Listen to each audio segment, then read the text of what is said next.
اختار بازار بده اختاری بازی بده یکی بیگونه بود اختار شهری بود بختا هو اختار ما اون مدلی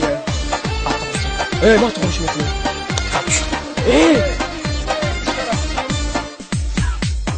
انا گوش کن چرا میدونش که مینشم که هم دختر که اومد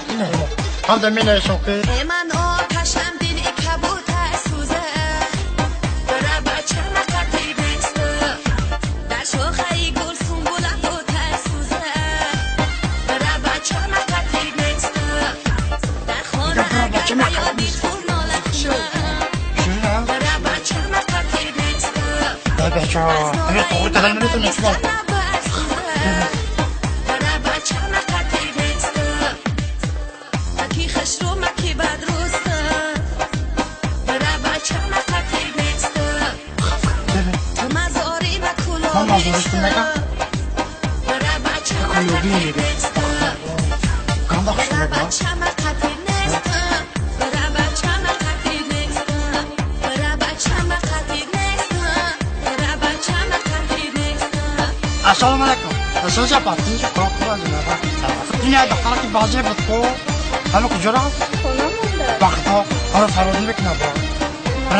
روکه بچه کمتا دوستون ندارم که هم ببینیم که فرش کن من التماس بخشش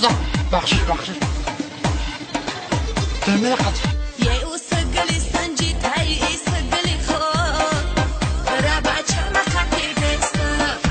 خش رو بچه‌ی کلا با میگیر و میاد برای بچه نقطعی بسته خش رو بچه‌ی کلا با دشمنش برای بچه نقطعی بسته جون دنیا که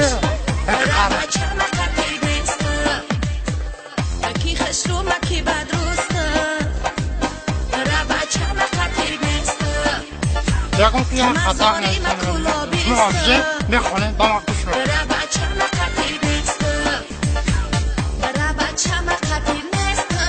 برای بچه نقطعی نسته برای بچه نقطعی نسته برای بچه نقطعی نسته برای بچه نقطعی نسته برای بچه نقطعی نسته برای بچه نقطعی نسته برای بچه نقطعی نسته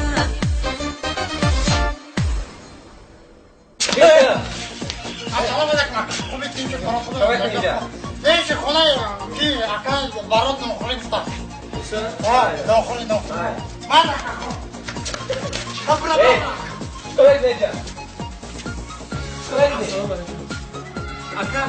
اما خونه اکا برای نوکری بود کو اما ادمینی چی داری؟